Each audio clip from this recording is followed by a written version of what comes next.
Setelah pertempuran di Karbala berakhir, pasukan Yazid menangkap keluarga Imam Hussein dan membawa mereka ke hadapannya di Damaskus, ibu kota kekhalifahan Umayyah pada saat itu.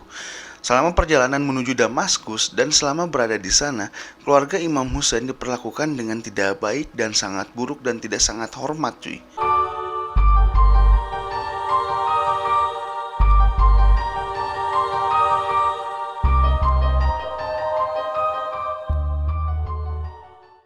Khalifah Yazid bin Muawiyah adalah seorang tokoh sejarah dalam dunia Islam yang kontroversial. Ia menjadi khalifah setelah menggantikan ayahnya, Muawiyah bin Abi Sofyan, pada tahun 680 Masehi.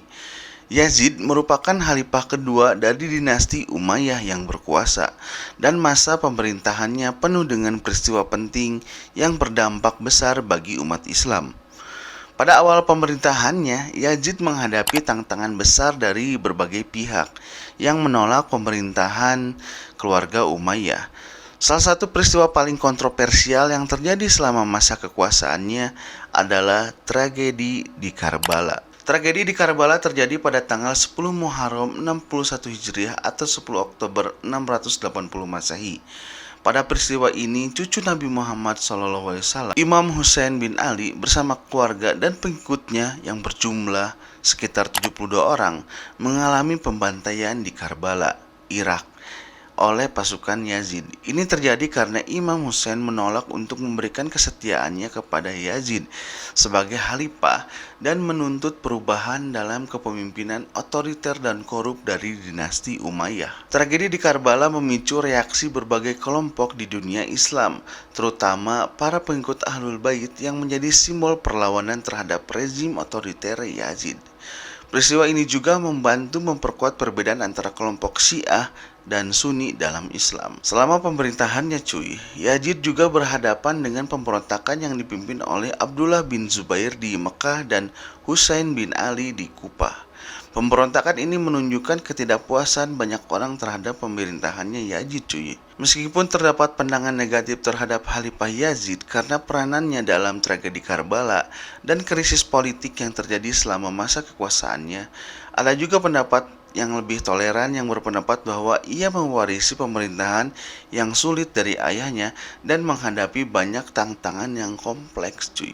Jadi ada yang pro dan ada yang kontra ke si Yazid ini. Pendapat ini menekankan bahwa pemerintahannya perlu dipahami dalam konteks sejarah yang lebih luas dan kompleks.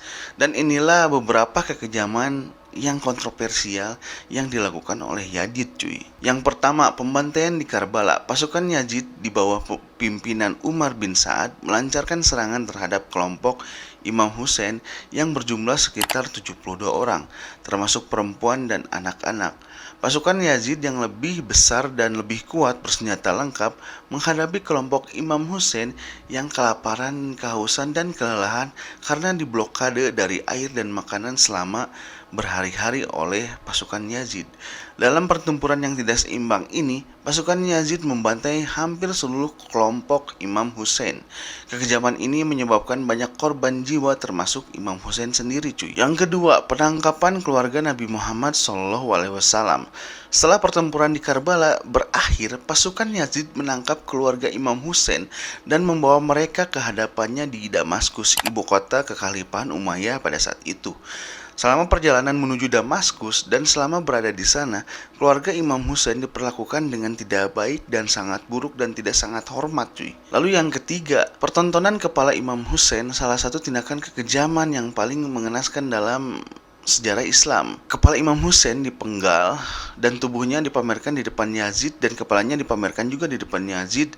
Tindakan ini adalah tanda kehinaan terhadap keluarga Nabi Muhammad SAW, cuy, dan merupakan simbol dari kekuasaan tiraninya si Yazid, cuy.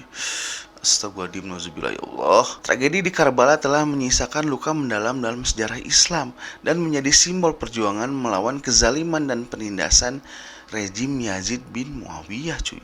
Peristiwa ini telah mengilhami perasaan kesedihan dan bela sungkawa di antara banyak muslim, khususnya bagi pengikut Ahlul Bait dan umat Syiah yang merayakan peringatan Asyura untuk mengenang peristiwa ini setiap tahunnya. Sementara itu, peristiwa ini juga memperkuat perbedaan antara kelompok Sunni dan Syiah dalam Islam. Dengan pandangan yang beragam tentang Khalifah Yazid bin Muawiyah, peranannya dalam tragedi tersebut, jadi banyak kontroversi cuy, masih terjadi perdebatan dan kontroversi. Khalifah Yazid bin Muawiyah meninggal pada tahun 683 Masehi, dan setelah kematiannya terjadi pergantian kekuasaan yang berlarut-larut dan pergolakan di dunia Islam, mempengaruhi jalannya sejarah dan perkembangan Islam. Meskipun terdapat berbagai pandangan perbedaan tentang Khalifah Yazid, peristiwa-peristiwa pada masa pemerintahannya tetap menjadi bagian penting dalam sejarah umat Islam hingga saat ini cuy. Setelah kematian Yazid bin Muawiyah pada tahun 683 Masehi, putranya Muawiyah II menggantikannya sebagai khalifah sementara cuy. Namun masa kekuasaan Muawiyah II tidak berlangsung lama karena ia meninggal hanya dalam beberapa bulan setelah menjadi khalifah cuy. Setelah kematian Muawiyah II, terjadi kekosongan-kekuasaan di dinasti Umayyah cuy. Pada saat yang sama, muncul pemberontakan di berbagai wilayah di seluruh wilayah kekhilafahan di Mekah. Abdullah bin Zubair menyatakan dirinya sebagai khalifah dan mendapat banyak dukungan banyak orang. Jadi bermunculan cuy proklamasi-proklamasi khalifah-khalifah. Ia adalah seorang sahabat Nabi Muhammad SAW yang dihormati, dan pilihannya sebagai khalifah menimbulkan oposisi terhadap dinasti Umayyah. Di sisi lain, di Irak, Yazid bin Muawiyah II yang masih hidup kembali berusaha merebut kendali sebagai khalifah, namun usahanya tidak berhasil dan dia juga meninggal tak lama setelah itu. Dengan demikian, kekacauan semakin terjadi dan kekosongan kekuasaan semakin rumit nih cuy. Situasi ini memunculkan pemberontakan yang lebih luas dan terkoordinasi di seluruh negeri cuy, dengan banyak kelompok dan suku yang berusaha untuk mencari keuntungan dari kelemahan dinasti Umayyah ini cuy. Salah satu pemberontakan yang paling berpengaruh adalah pemberontakan Abu Muslim Al-Khurasani di wilayah Khurasan, Iran. Pemberontakan ini berhasil menggulingkan penguasa Umayyah di sana dan menyebabkan bangkitnya dinasti Abbasiyah. Nah, Umayyah udah mulai hancur nih cuy. Sudah mau muncul Khilafah Abbasiyah. Pada tahun 750 Masehi, dinasti Umayyah secara brutal dihancurkan oleh pasukan dinasti Abbasiyah cuy. Penguasa terakhir Umayyah, Marwan II, terbunuh dan hampir semua anggota keluarga Umayyah dibantai di malam pembantaian Umayyah cuy. Beberapa anggota keluarga Umayyah berhasil melarikan diri, termasuk salah satunya adalah cucu Yazid, yaitu Abdul Ar-Rahman I cuy, yang melarikan diri ke Andalus, Spanyol, dan mendirikan kekhilafahan Cordoba cuy. Jadi sudah mulai terpecah nih khilafah cuy. Setelah dinasti Umayyah dihancurkan oleh dinasti Abbasiyah, beberapa anggota keluarga Umayyah yang selamat mencoba untuk membangun kembali kekuasaan mereka di berbagai wilayah cuy. Salah satunya adalah Abdul Ar-Rahman I, cucu Yazid bin Muawiyah, yang melarikan diri ke Andalus, Spanyol, dan mendirikan kekhilafahan Cordoba pada tahun 756 Masehi. Wilayah Andalus menjadi pusat budaya dan intelektual yang makmur cuy, dikenal sebagai zaman keemasan Islam di Spanyol cuy, yang berlangsung selama beberapa abad nih cuy. Sementara itu, dinasti Abbasiyah berkuasa di Baghdad dan mengklaim sebagai penerus sah dari kekhalifahannya cuy. Namun, dinasti Abbasiyah itu sendiri mengalami berbagai perpecahan dan revolusi yang menyebabkan wilayah kekhalifahan terpecah menjadi banyak negara yang berbeda-beda nih cuy, yang dikenal sebagai khalifah-khalifahan kecil atau otonom kecil cuy. Salah satu kekhalifahan kecil yang paling terkenal adalah kekhalifahan Umayyah di Andalus yang tadi oleh Abdul Ar-Rahman cucunya Yazid. Selama masa kekuasaan dinasti Abbasiyah, perpecahan dalam umat Islam antara kelompok Sunni dan Syiah semakin menguat cuy. Jadi perbedaan Sunni dan Syiah semakin jelas terlihat cuy. Dinasti Abbasiyah mendukung ajaran Sunni yang menghilangkan beberapa praktik politik yang telah diperkenalkan oleh dinasti Umayyah nih cuy. Dalam perspektif politik dan budaya, dinasti Abbasiyah membawa perubahan besar dalam administrasi dan pemerintahan, serta mengalami masa keemasan dalam bidang keilmuan pengembangan sastra dan seni nih cuy. Namun di sepanjang sejarah dinasti Abbasiyah terjadi juga berbagai perang saudara, pemberontakan dan pergolakan politik nih cuy, yang mengancam stabilitas dan kekuasaan mereka cuy. Pada abad ke-9 Masehi, kekhalifahan-kekhalifahan kecil yang otonom seperti kekhalifahan Cordoba dan kekhalifahan Fatimiyah di Afrika Utara mendapatkan lebih banyak kebebasan dan otonomi dari kekuasaan pusat di Baghdad nih cuy. Pada abad-abad berikutnya, dinasti Abbasiyah menghadapi ancaman serius dari bangsa Mongol yang menghancurkan Baghdad pada tahun 1258 Masehi, mengakhiri kekhalifahan di wilayah Timur Tengah dan mengakhiri garis keturunan langsung dari keluarga Nabi Muhammad SAW nih cuy.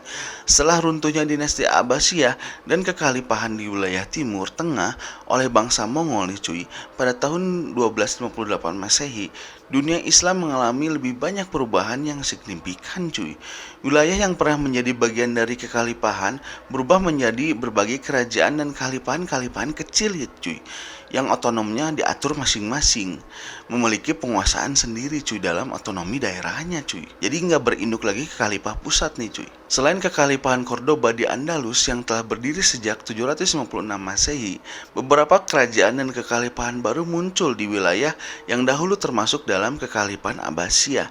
Di Mesir, kekhalifahan Fatimiyah telah berdiri sejak abad ke-10 dan terus berkuasa hingga akhirnya digulingkan oleh pasukan Saladin pada tahun 1171 Masehi.